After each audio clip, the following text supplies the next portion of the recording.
Welcome to LOA Today. I'm Walt Thiessen. With me today are Louis D'Souza and Anne-Marie Young. This is your Daily Dose of Happy. We are so happy you decided to join us today. And Louis and Anne-Marie are especially glad that they're back on the same time zone that we are, because it was getting a little confusing there. I mean, because they're in the UK, we're in the US, and oh my goodness. One of these days, the various governments are going to get together and they're going to say, okay, here is the time. We're done. We don't have to do anything more. But until then, we kind of have to deal with it every 6 months or so. But Anne-Marie was commenting before we got started that she was really glad that we're back in the same time zone. And I have to agree with you, Anne-Marie. Yeah, Makes it things really so helps. much easier, right? Yeah, Yeah. it really does. Makes a big difference.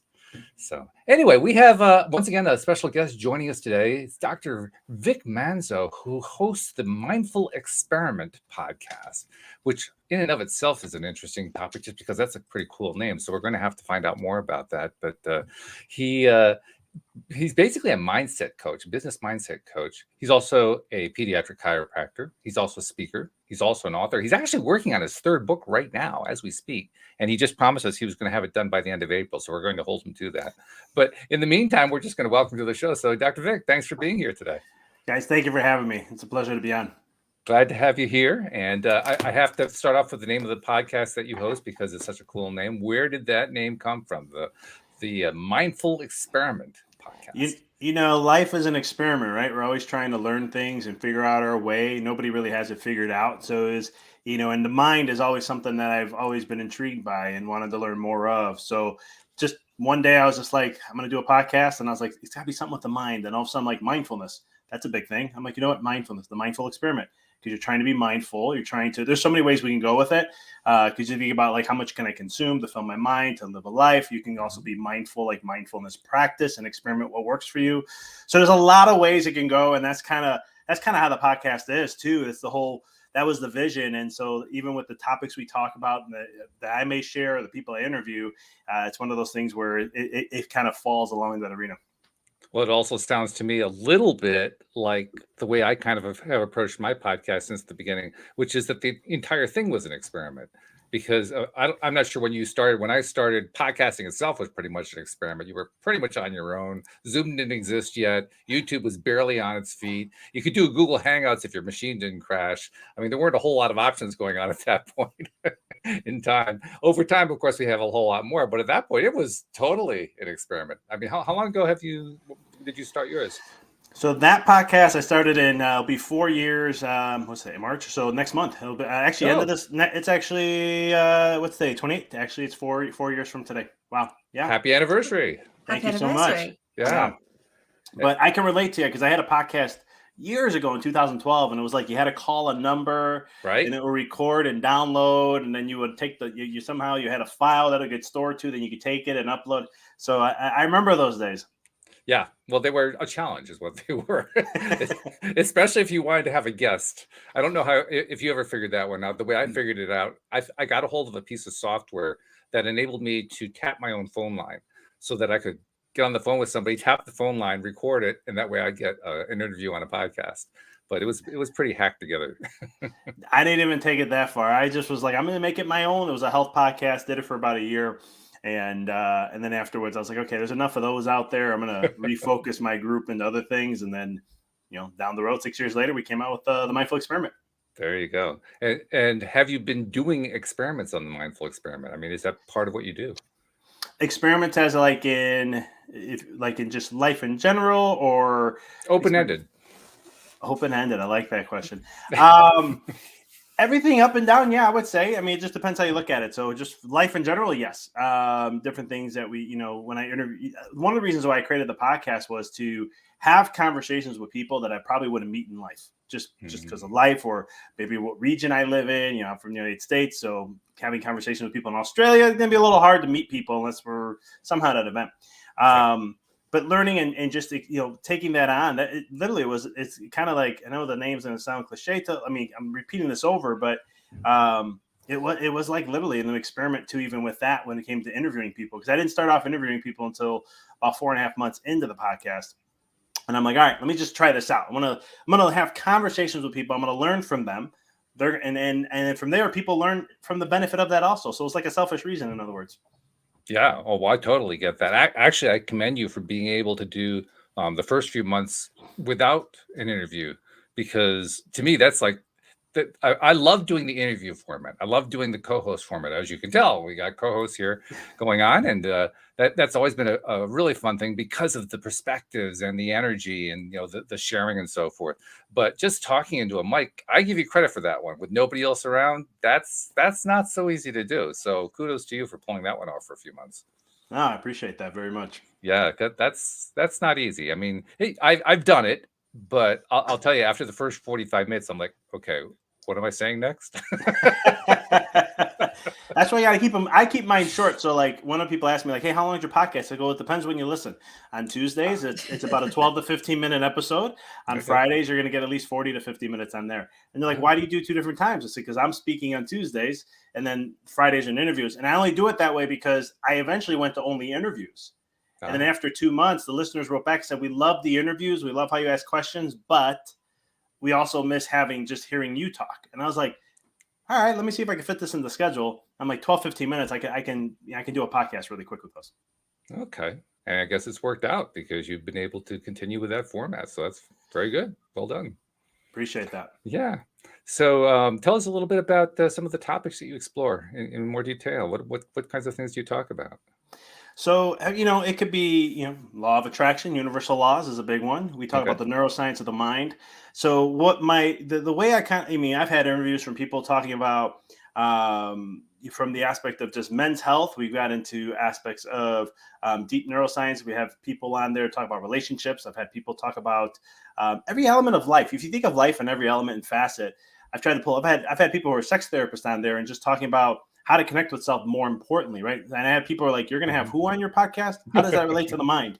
I said, if you just be open-minded, watch. And we had the conversation and it fit beautifully for what my podcast is about. And so I've had business people on there talk strict business principles. It's really just how do you frame and shift the mind as much as you can to the element of your life and whatever that may be. Which is certainly crucial. That's really the basis of what makes our lives in the first place. So I love the fact that you're focusing your attention on that as a sort of a cornerstone. And beyond that, the way that you've been describing there, how each of the different topics kind of fit in ways that you don't really expect. That's pretty much what my experience has been as well. The way I like to say it is by getting so many different perspectives coming onto the show, both in the form of co-hosts who give a great regular perspective, and then through guests like yourselves who come in. First of all, I learned a lot all along the way. My listeners listen and learn a lot along the way, and I think it kind of broadens the way that we think about things. It's hard to be parochial, if you know what I mean, when you're hosting a podcast with a bunch of different viewpoints, just because you got so many different viewpoints. And if you're willing to bring in people who disagree with you, who give you a hard time about stuff, it gets even broader than that. But that's where you do the learning, I find. No, totally. I think that's the missing piece of the element. I had a person on who was an author of a book, and I think I'm right and you're stupid or something. That was the name of it. And I love the title, Okay. right? Isn't that awesome, right? But it was such a great conversation because what we ended up talking about was just what you brought up. And it was all about, and this was over 2 years ago, and I still remember this combo because it was like we were talking about the missing element of how we can learn from one another, right? It doesn't have to be one way and another way. It's like we can have our differences, but let's just learn why we like that. What I like this preference versus you like this, or you do that and I do this. And that's I think it's a missing art starting to happen more and more in the world, especially in the last few years. But it's one of those things where, I've brought it up in my podcast many times of trying to break those walls down and try to stop the divide and start to reconnect and, just be human again is what I like to call it. Yeah, it makes total sense. And then I also have to ask you about the other little credential on your biography, so to speak, Pediatric Chiropractor. I mean, does that actually fit in, or is that a completely different thing? How does that work? So that's what I was doing for a living. Had an office. I just moved to Knoxville, Tennessee 3 months ago. So before that, I was a pediatric chiropractor, and I did coaching on the side, and I also put the podcasting and everything. My wife and I finally decided after 3.5 years to get out of Illinois and go be closer to the Smoky Mountains. But pediatric chiropractic is what I done, working with moms and family and pregnant women and infertility via the work of chiropractic. And then I would also utilize nutritional principles, and I would bring a little bit of mindset into there, but it was a little hard of a barrier because people see you as a chiropractor, and when I'm talking about meditation or breath work and how it relates to the nervous system and all that, that's where, they'll be like, hold on, this might be a little too much for me. So I was like, I could bring the volume down. Just let me know where you want to be. Bring the volume down. That's a good way to describe it, right? Because sometimes you get overwhelmed, and especially when the brain, you have a certain way of looking at something, and all of a sudden it's like way more than what you expected. Brain will just automatically shut down. But my background in chiropractic is what allowed me to take neuroscience and then take behavioral neurology and all these other things and put it all together. Because when I teach and speak or I work with clients, I take spiritual principles, and a lot of times they're like, oh, that's woo-woo stuff. Okay, well, let me take quantum physics. I'll go a little bit more hard science and be like, here we go. Here's how that aligns. And if they go, that's just, it's theoretical theories or whatever it may be, okay, that's fine. I'll take the brain then. And where you can't lie. Now I'm hitting like all these different areas. So I try to piece right brain and left brain when I do certain things. It's interesting from what you were describing there too, getting the resistance, just because in my own experience, at least here in the US, chiropractors are the ones that are pretty much pushing the boundaries compared certainly to other medical disciplines. I think, for instance, of somebody like Dr. Joe Dispenza, who has really, really pushed the boundaries considerably. So it's just interesting to hear a story from somebody about how his chiropractic practice, they were pushing back. They were saying, "Oh no, you're getting too woo on us." That's interesting. It would come up, and especially because my background's in energy medicine. I used to be a Reiki master and trainer and all those type of things. Really? Okay. And so, like, if someone's coming up and I'm looking at the technology I used, and they're kind of not making changes, and it's just, there's neurological laws. So after a certain period of time, things need to shift. And if it wasn't happening, I'd be like, do you mind if I do a little bit of emotional releasing or see if there's something going on? They'll just look at me. How are you going to do that? How long does that take? I'll be like, it'll be less than a couple minutes. And they're like, really? I'm like, yeah, I'm going to find out exactly what's going on. And it's like a computer. I'm going to delete a file, and then you don't have to go through the experiment, and we'll see how the body processes it through. Sometimes we'll have to go back and revisit, but I have a method of how I can get that information, and then just go through. And then some people would be like, this is crazy. We're going to do what? How is this going to work? How's this emotion tying to this? And sometimes I have to tell them when it happened, like the actual time in their life and so forth. And I have to go find that. And they'll just look at me like, how did you know I was 9 years old and it happened at this event? It wasn't my emotion. And I said, I can go deeper if you want. And I'll be asking the body, and it says, yes, you can. I'm like, okay, I can share this with you. And then I'll tell them. The reason why I say I can share this with you, because sometimes people aren't ready for certain pieces of information. Maybe a trauma, or maybe something along those lines, and the brain's still resisting that or keeping that down or blocking it out. And you can create a whole plethora of things. But yeah, sometimes it could be stuff like that. So if I'm doing that kind of work, people will be like, what the heck is he doing? Or what is he like? I don't understand. And it's funny too, because I'll get some emotional release, and we'll release, and I'll say, hey, in the next 24 to 40 hours, you may become very irritable. You may feel really good. You may feel energized. You may fatigue. I really don't know how it's going to come out. But if you have any of those, let me know. And then all of a sudden, I'll see them in the next couple of days, and they're like, I was bawling for like 4 hours. What did you do to me? I'm like, I did not do anything. I just released something that you were ready to release. That's it. Wow.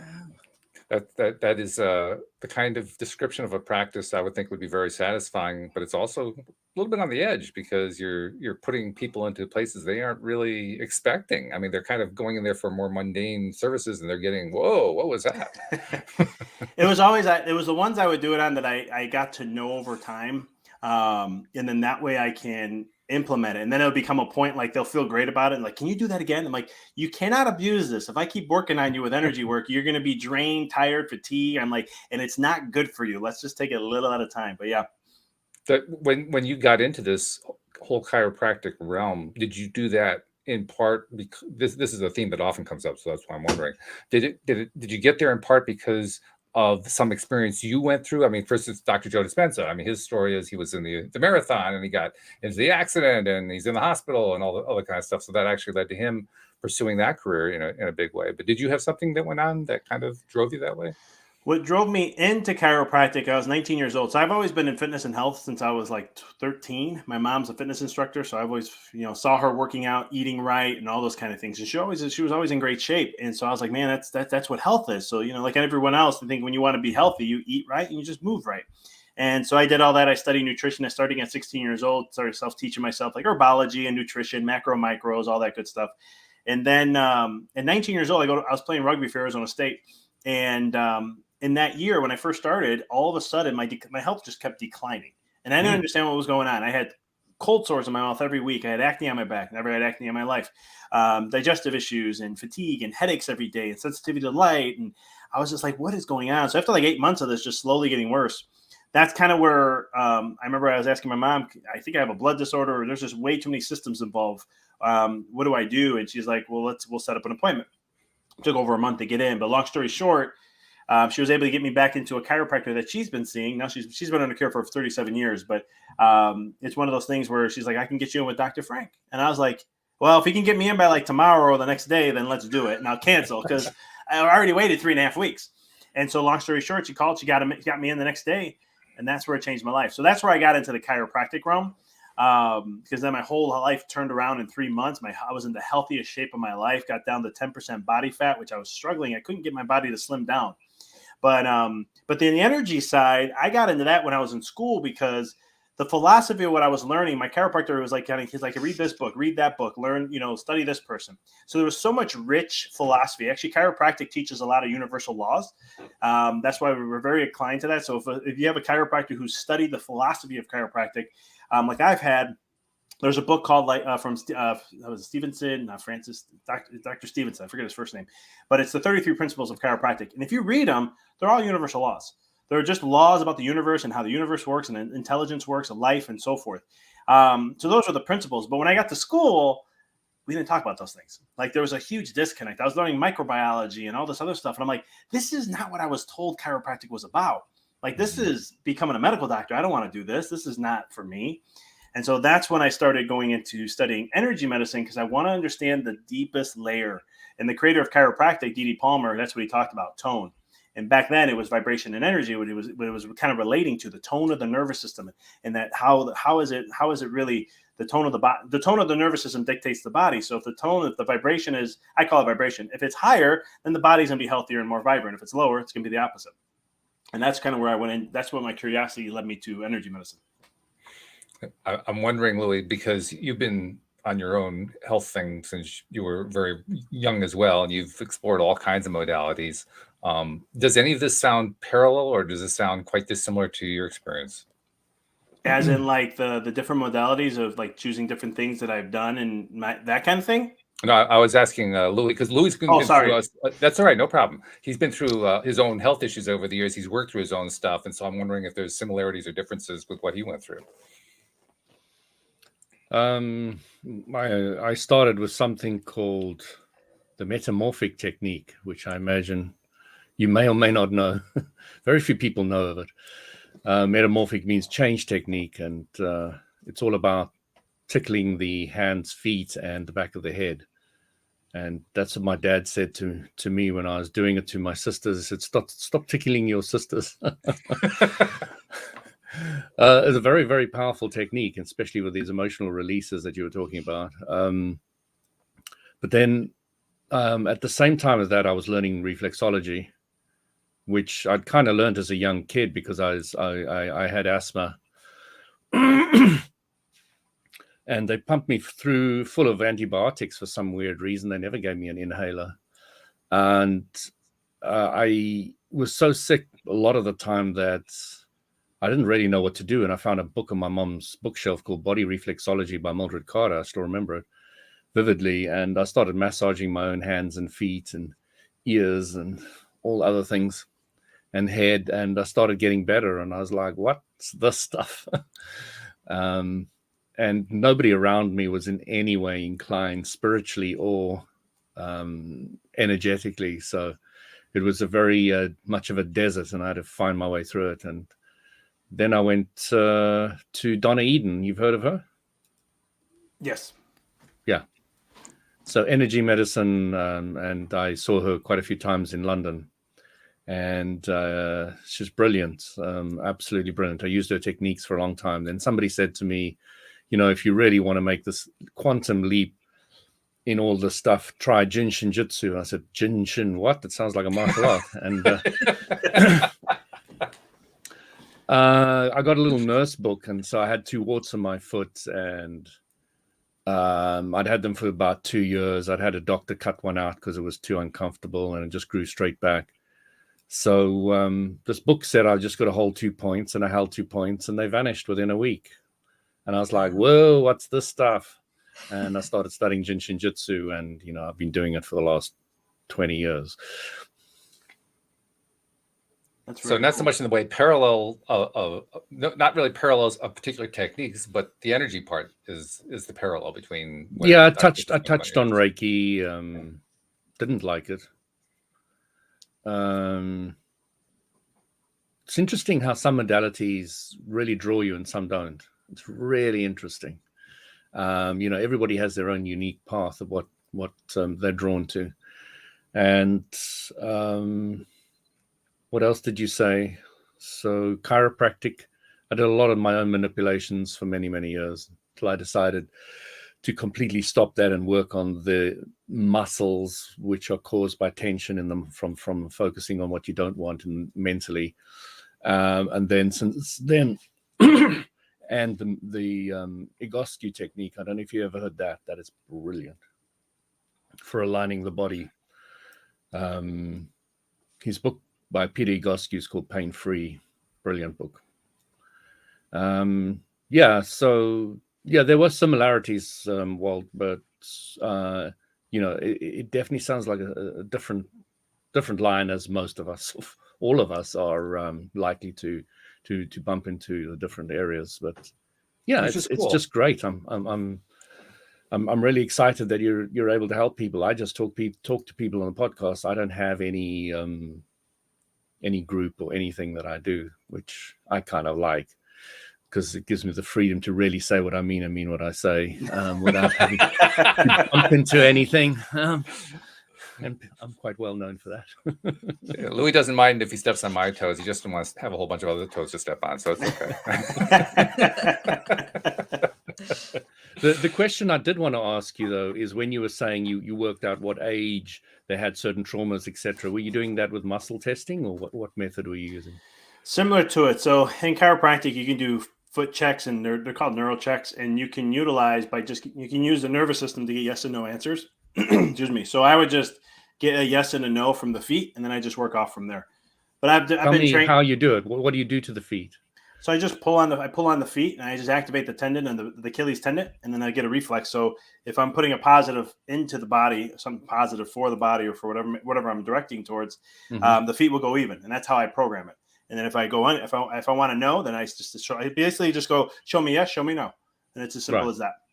And then once I get my yeses and no, and I'm locked in, then I can go into the work that I do. Once you got the baseline, you can continue with the interrogation. Basically, that's what it is, right?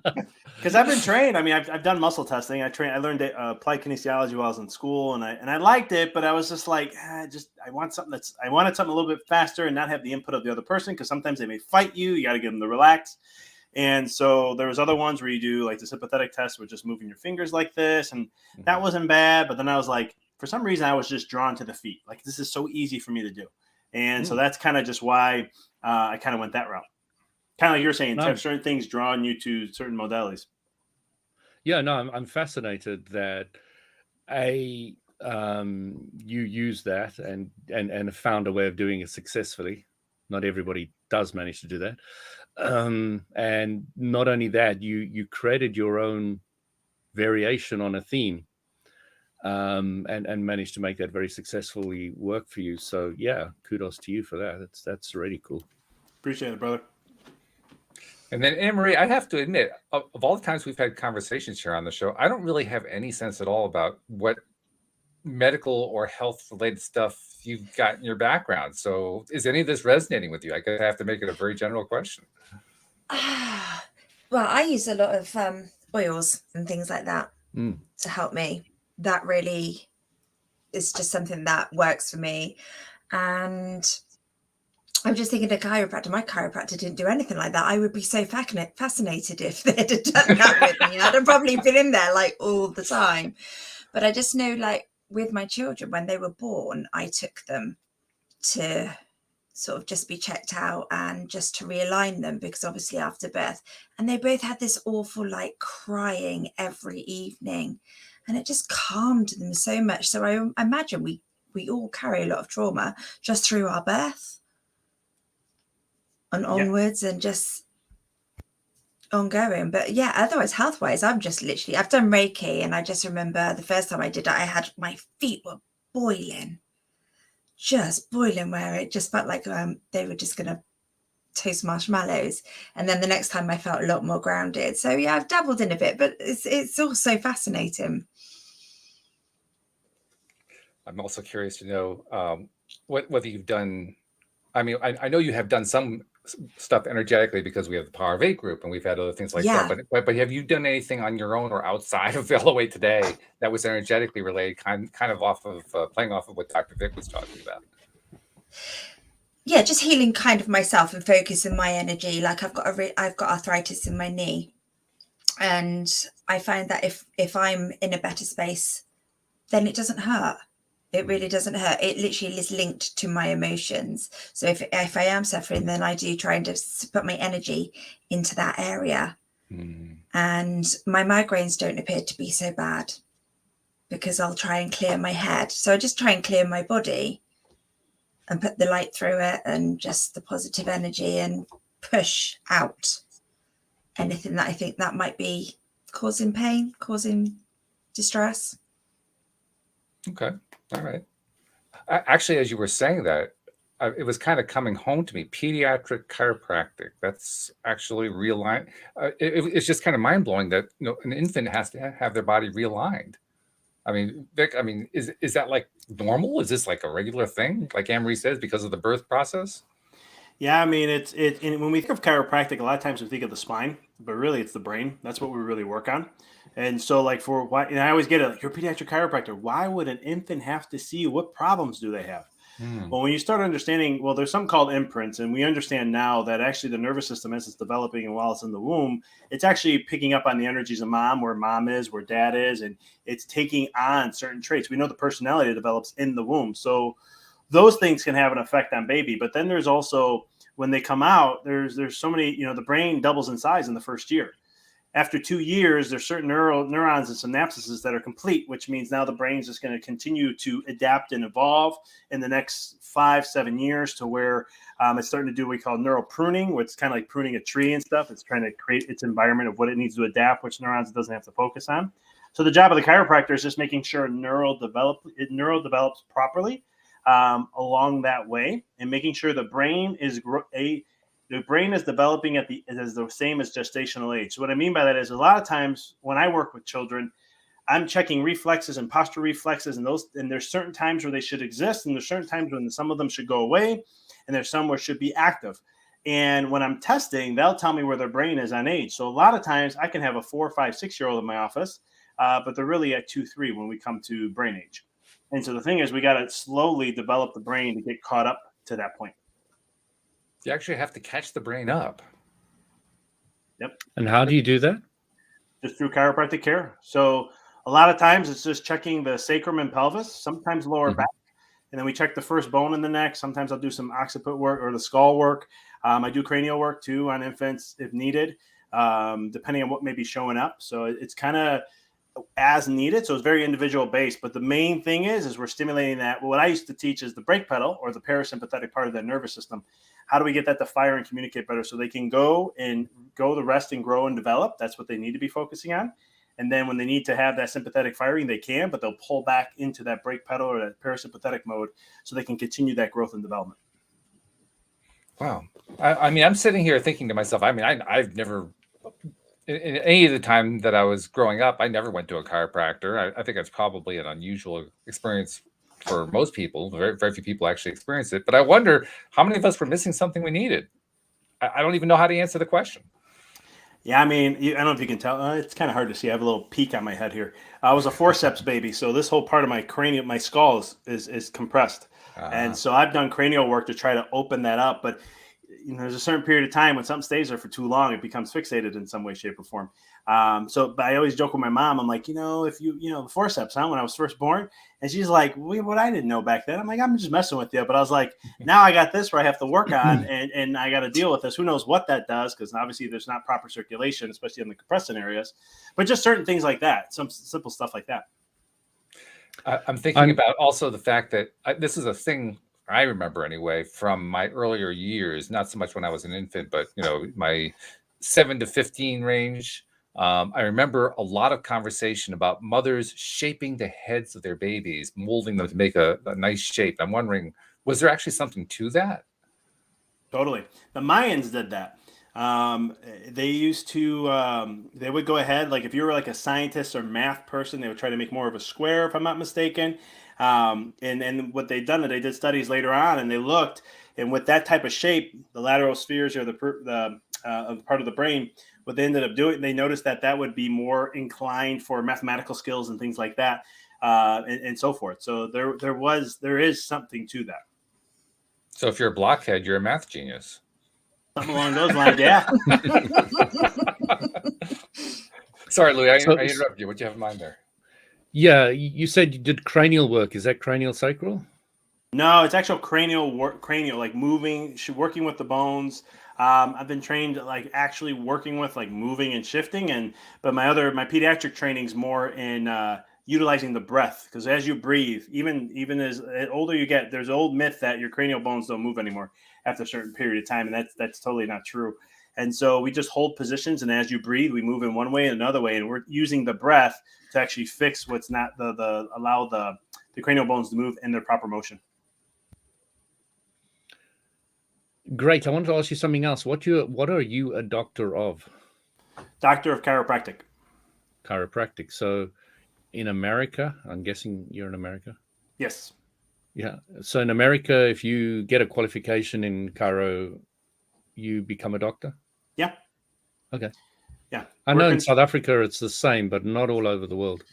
Australia, you're called a spinologist, and you have a master's of chiropractic. I know that, and I know some other parts of Europe are kind of like that. Where I think Spain's like that, where you're not licensed or called in a certain way, if I'm not mistaken. But here in the States, especially where I used to practice in Illinois or even in Tennessee, we're even considered primary care physicians.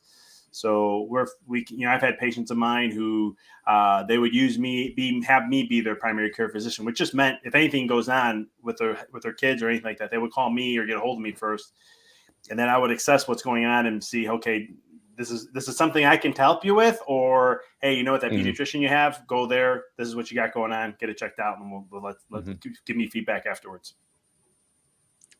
This is interesting. Yeah, it's great. It's great to have somebody who knows how to redirect people to the appropriate help, especially because there is such a great variation and diversity of different groups, and they all have their strengths.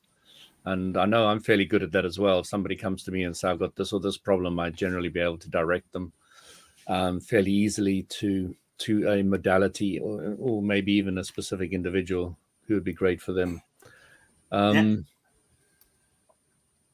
Yeah. So when did you start trying to understand life to a greater degree? At what age? 19. I mean, 19. I probably would say 12, because I used to tell my mom at 12, I'm going to figure out this whole thing called life and figure out how this whole thing works. And she just looked at me like, what the heck have you been drinking? And I'm like, I just feel like that's what I want to do.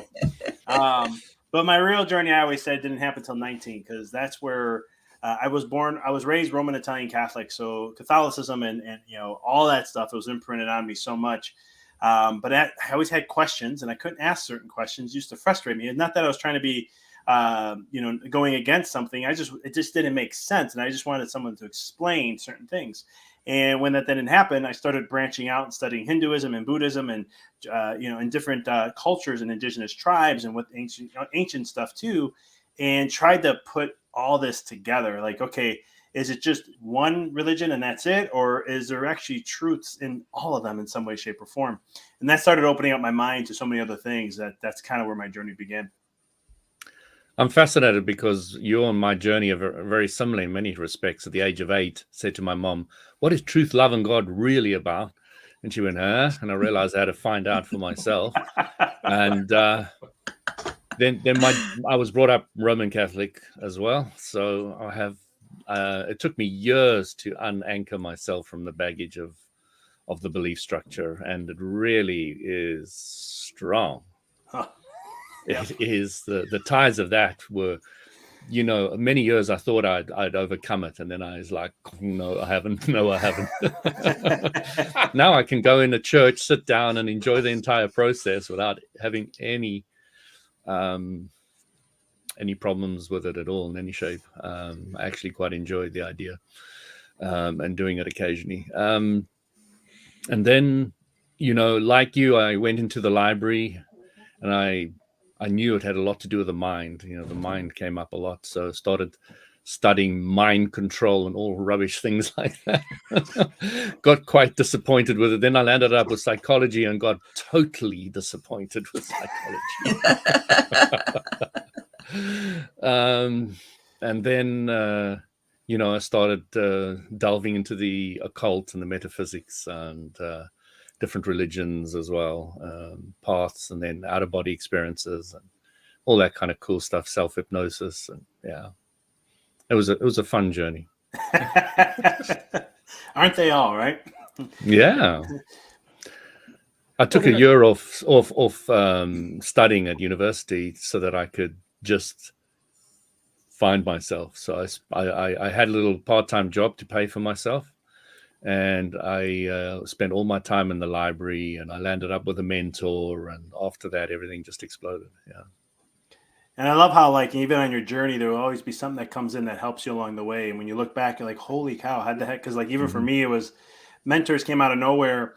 And it was just like, and they were like just there at the right time, or somebody or somebody will say something. Like, I remember one time I was going to Vegas, I'll never forget, for a seminar. And I remember I was like, you know, I go, God, whoever I'm talking to here, you know, if this is my path, if this is the kind of way I'm going to do things in my life, energy work, and understand these principles and do all this other stuff, I want to, you know, have a sign or someone to just show me that the power of what I really have. And I said, just make sure I can't, no matter what, ignore the person or the message or whatever comes. And literally, we're at a seminar towards the end of the night, and the girl I was with, she was like, you have to go meet this lady. I was like, what's that? She goes, I told her all about you. She was my roommate at the time. And she's like, this lady I met, I told her you're in the energy, you're Reiki, all this other stuff. And she's like, she just looked at me and said, you need to meet her. And she goes, and to be honest with you, this is what you were looking for. I'm like, what do you mean? She's like, her name's Charmaine. Now, nobody knows what Charmaine means to me, but there used to be an actual person in my life who passed away. But every time I came home from school, it was when my mom's, it's the reason why my mom and my dad are together. She kind of twisted my dad's arm, said, you're marrying Lena. That's my mom's name. And that's the end of it. Strong woman, very sweet, but very strong and stern. Long story short, she was like a second mom to me. So as soon as I heard the name, I go, oh, this is it. And then when I met her, she did all this work. She was very deep into the soul work and all this other stuff. And I was just like, holy cow. And that's not just one moment I've had in my life. I've had a few other ones, but it was just like cool how it just happened. It's just amazing. There's always one thing that leads to the next thing. That's what makes all these conversations about spirit and energy and how we're all connected and so forth so fascinating, because there are an endless number of ways they play out in life. And those variations, there are similarities to all of them. I mean, that's why we identify with them so easily as we're telling stories and so forth. But the variations also mean great differences in the experiences. So here, I'm just listening to you guys here talking about your experiences, and they're very different experiences. But by the same token, it's really easy to see the similarities between them. There are so many things. It's like it's close, but not so close. It's kind of interesting. I'm also curious to know about the fact that besides being the chiropractor and the podcast coach, you're also a host.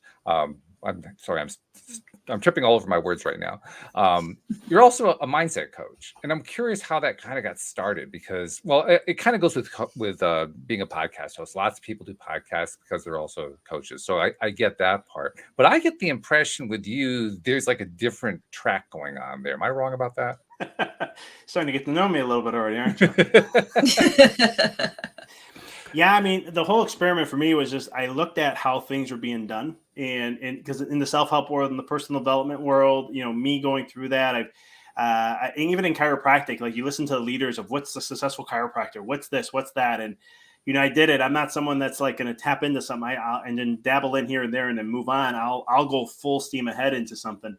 And I kept hitting roadblocks, and it was like this whole thing about doing, and I had intuition always telling me, it's a being thing. Everything's all within you. All these messages I used to get that resonated with me, either through meditation, I got those messages, or just reading something. And I'm like, we're doing things so backwards in some ways. And so this is where I started experimenting on myself with universal laws that I learned, spiritual laws, all these different things. And I said, if these things are true, and if they're 100%, and if I do it in this certain way for myself, and if I break through these blockages, then I should get to where I want to get to. And after a few years, I was there. I got the success of what I thought was, what I wanted and so forth.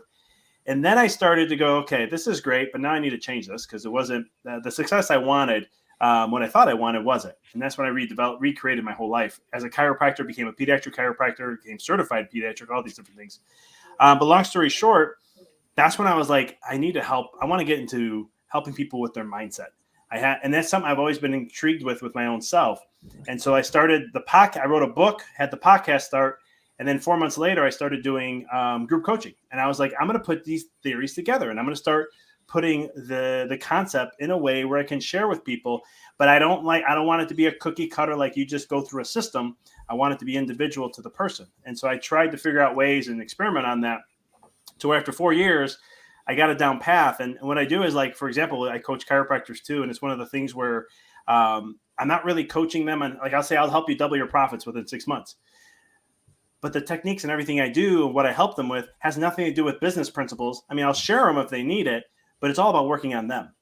And it's just getting to the source to stop doing and start being. And it's like ties into the law of attraction and everything else. You can't experience anything in life that you're not vibing at. So you have to vibe at that level in order to experience it. And so I just teach principles that I've learned over the years, either through bits of information all around or through my own meditation, practicing through myself, to tie it all together, to put it under a system to help people understand. If you want to understand some of the rules to life, here are what they are, and here's how you can apply them to create what you desire. So for you, the coaching aspect was more of an extension of your own development rather than I'm going to offer this practice to help the world. It was more like, hey, here's what I'm doing, and maybe this is also helpful to somebody else. It's taking something to where I've learned over time and putting it through different systems, and then putting it out there. And I've tested it with patients, because I saw it in patients. Like I always tell people, my chiropractic practice taught me or gave me tools on how to be a coach. Because I was coaching people already, through my own practice with their health. And a lot of times, like I talk to my patients about, in chiropractic, we talk about there's 3 things that cause a subluxation or a miscommunication in that nervous system where the body can't, makes it harder for it to adapt. And that's your physical, like traumas, things like that, chemical, which eat and drink. And then there's mental, emotional.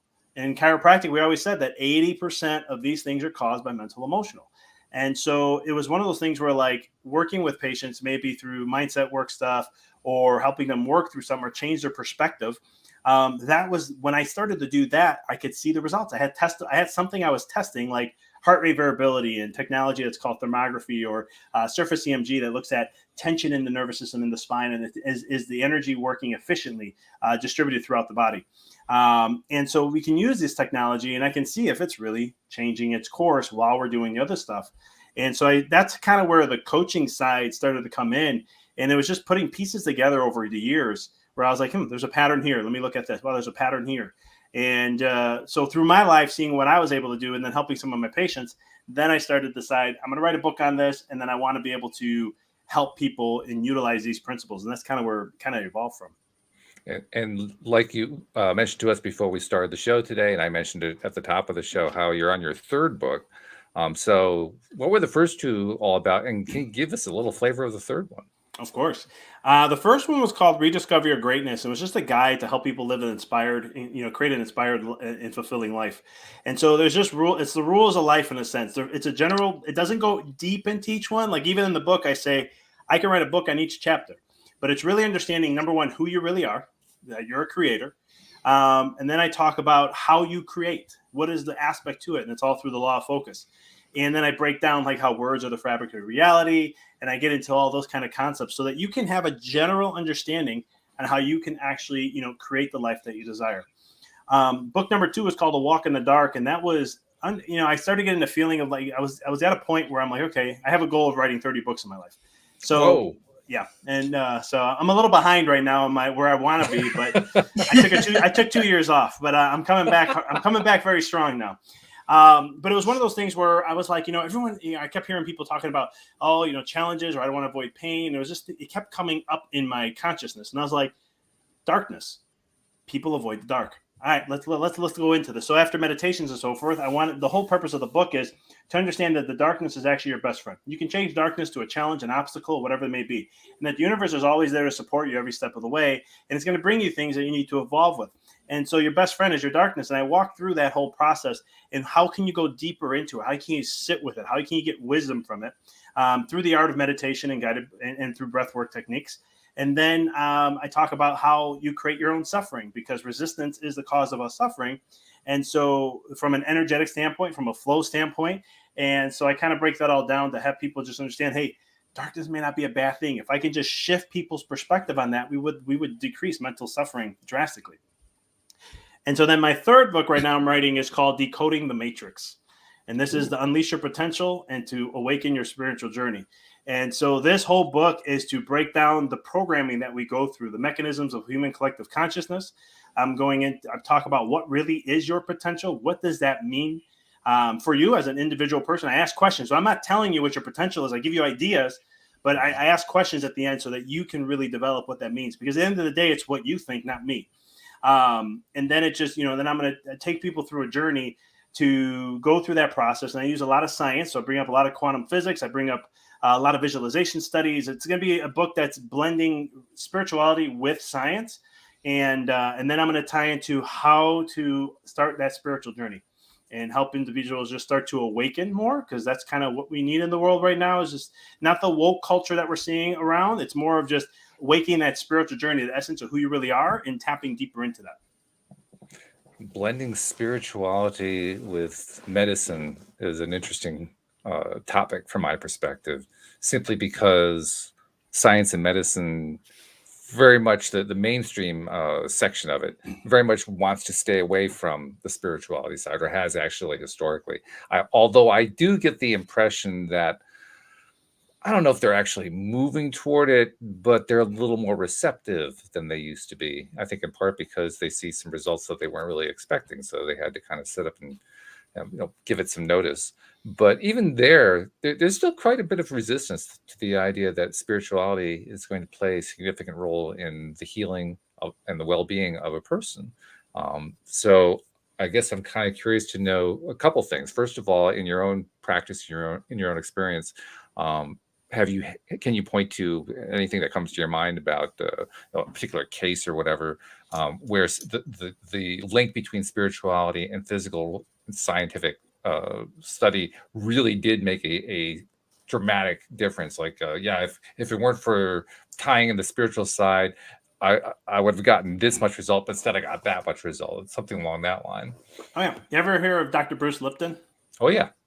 A lot of his work is behind that. Like your biology of belief, just understanding that component. But, even just from like D.D. Palmer, back the first chiropractor who created it, stated, tone is what dictates everything. The tone of the nervous system dictates everything. So if the tone of the nervous system is at a low vibration, it's going to create low vibrating cells. What's that going to do? That's going to create it could be anything. It could be health related. Things are going to be more challenging. The body doesn't adapt as well. It can't be as resilient to stress as it's naturally designed to be. And that's going to play a huge role. Just from looking at, different aspects of certain, I always go with beliefs. That's kind of a big thing, because if we're not, if we have a belief system that's limiting, that can cause things. Or if you have, like, for example, like breast cancer, for the most part, usually has a blocked heart chakra. They have a blocked energy there. Hence why it's so close to the breast there. Usually I find that to be the cause. When I've had patients who've had it, and we've done work where I'm like, hey, we got to open up some of this energy to get it flowing a little bit more, because there's blockages. That's where that whole concept of resistance causes all suffering. because energy is not flowing as well from that area. But my book is going to tie into spirituality with science in general. That's the concept. So what I'll be doing, what I'm bringing up is like a lot of things I'm sharing is a lot of the quantum physics studies that have been coming out. There's also been studies of the, when it comes to the power of the mind, how people who actually worked the actual muscle, they did it for a certain period of time. And then there's another group who just did visualization work. And when you look at the end of the results in like 8 or 12 weeks, I've shared a few different studies of this. You look back and you see that the person who didn't work out, or the group that didn't work out, let's say they gained muscle by like 23%. The people who worked out actually had a gain of muscle by 27%. So just the fascination of the mind and how it can actually play a huge role on our own life, on our own reality. Those are kind of the concepts that I'm bringing to the table when it comes to those kind of things. So it's just like, look at you bring up Joe Dispenza, when you look at his whole healing aspect and how he healed his spine. He even says, his whole story even says that if it was a patient of his, he would recommend a surgery immediately. Yeah. Right. But yet then here he is, he did the visualization work. And I think it was like 8 weeks or 12 weeks, 9 weeks, somewhere around there. He went back and all of a sudden the spine was all taken care of. And so I've witnessed with my own self different studies or certain situations like that where if like I've seen, not my own cases like patients of mine, but I've worked with energy healers where there's somebody who has a grapefruit-sized tumor. And then right before they're going to have surgery, it's like a week later, they get all this energy work done. A week later, they go and do the imaging just so they can know exactly where they're going to have to go and everything. It's not there anymore. Wow. And then, of course, medicine's going to look at that and they just go, oh, I guess we misdiagnosed. And I'm always like, how do you misdiagnose a grapefruit-sized tumor? Even somebody who doesn't even look at x-rays, who doesn't have doesn't see them all the time, you'll look and go, there's that white thing there. It just doesn't look right. Just something weird about that. But I've heard many stories like that. Or even with an emotional release, like sometimes we do, like there's different modalities I put together. So I don't have like one specific. I've studied like 12 different ones and I just picked my own that I like from it. But I've had patients who've had, like, I had one patient, five months, still has back pain, can't put on her shoes properly. She was getting really frustrated. I said, hey, listen, all of a sudden I walked in the room, I could feel everything. And I said, listen, there's an emotional component here that you're holding on to. I have no idea what this is, but I feel like if you're open to this, I'll do this. She just was like, whatever, this isn't working. So I might as well. I'm like, it's blocking you from getting to that next level. Let's remove it. Long story short, I removed an emotion of energy. I said, so I was only able to tell her the emotion, because some people are like, what did you release? And I'd be like, yeah, and if the body it says no, I'd be like, you know what, it's not going to help in the healing process, but let's just trust that we remove some things. Here's what you can expect. Long story short, I get an email that the next morning, and she's like, I was able to put on my shoes with no problem. And then for the next, she was a patient for another 4 or 5 months, and she was like, I never had that issue again. How the heck did this happen? And I was like, I go, there's only so much that I know. Like, I always tell my patients, I don't know everything. And any doctor that says he does, run away, because we only know so much. We only know 10% of the body, 1 to 10%, depending on what you're looking at. So for me to be like, oh yeah, it's exactly this. It's like, no, I know this was hindering this component to allow you to get to that next level. That's really a very astute point, that it is such a minimal amount of the body that a doctor really knows. I think it's something everybody has to kind of keep in mind. Sorry, Louis, what were you going to say?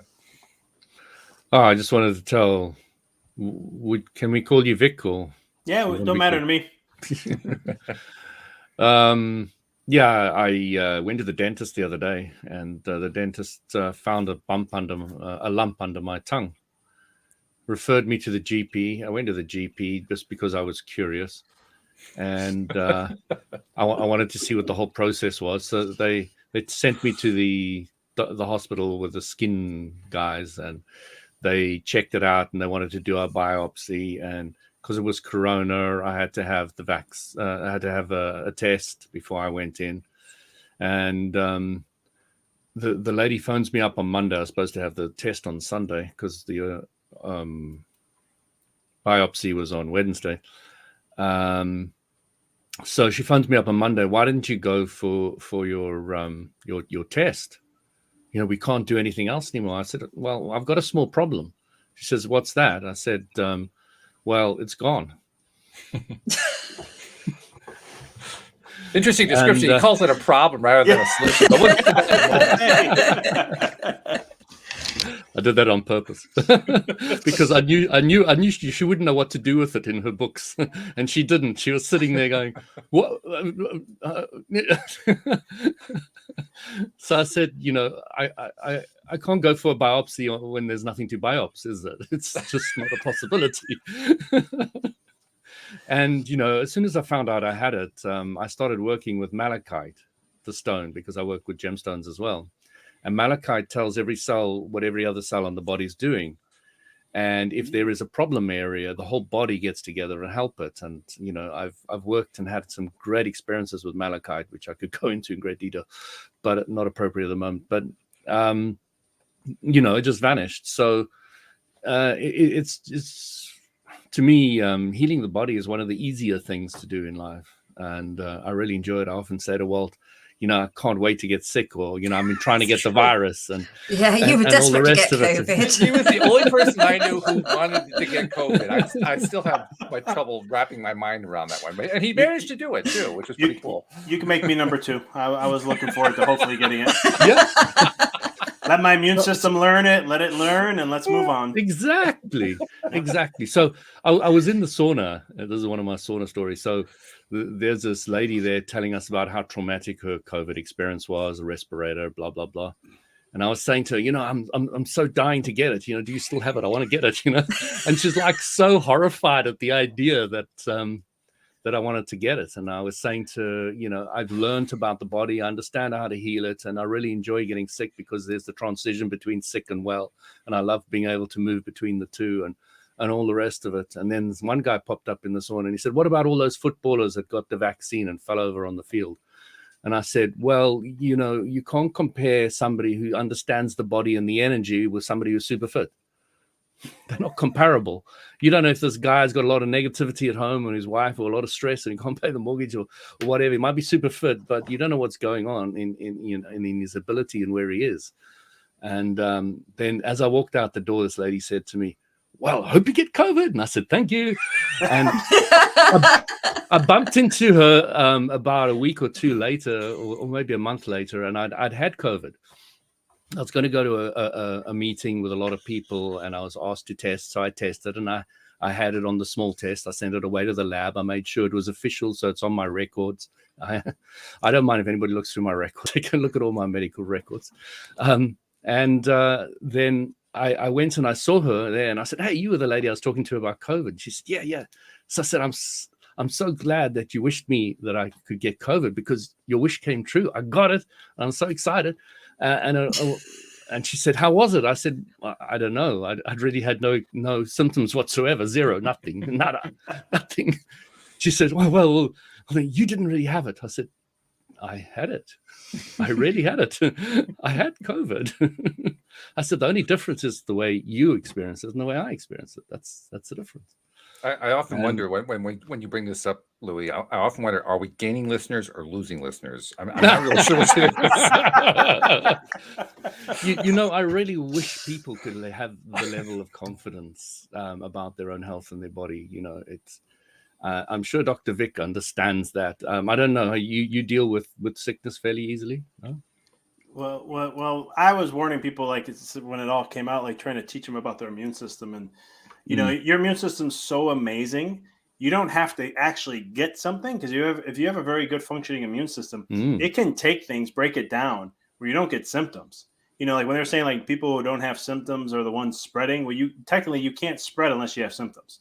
That just goes against, that's basic virus virology. That's interesting information. I never knew that. Thanks for that. It's basic virology 101, right? So people who don't have symptoms, your immune system's taking care of it. You have a non-specific response to your immune system that throws everything in the book at it. So the only way a virus can replicate is if it gets in and then goes to the cell and starts creating a factory. This is actually old school immune system stuff. The new stuff that's out there now says that we already have everything within us, and everything's just a detox process. I'm still trying to grasp that in the depths of what I can understand. But if you guys, for all the listeners and for yourself, Dr. Zach Bush is one of the head people. He's a medical doctor. He's an MD. Fascinating work on what he does. And I highly recommend everybody should listen to this guy and what he talks about, because it's really groundbreaking stuff of what he's unveiling, and how he predicted exactly the location of where the next virus outbreak was going to happen. in the region, just based on his parameters of how he looks at things. So, Wow. long story short, yeah. But the immune system's so amazing that it does not need to take in. It can pick up, break it down, and learn that way too. Well, this has been absolutely fascinating and well worth having you on the program. So, Dr. Vic, thank you for taking the time. Thank you for spending an hour with us and sharing your insights and your stories and so forth. It's been really great. And tell people how they can find out more about you and your practice, your books, and so forth. Yeah. You can follow me at my website, empoweryourreality.com, is where you can connect on everything. The podcast is on there. I have all my social media. I'm a Dr. Vic Manzo on Facebook and Instagram. I post pretty often on there, sharing content and so forth. And through the website, my books are all on Amazon, and the new one will be on Amazon and Audible or ebook. I got them on all Kindles and all those different versions. So, but I appreciate you guys having me on. This was a blast.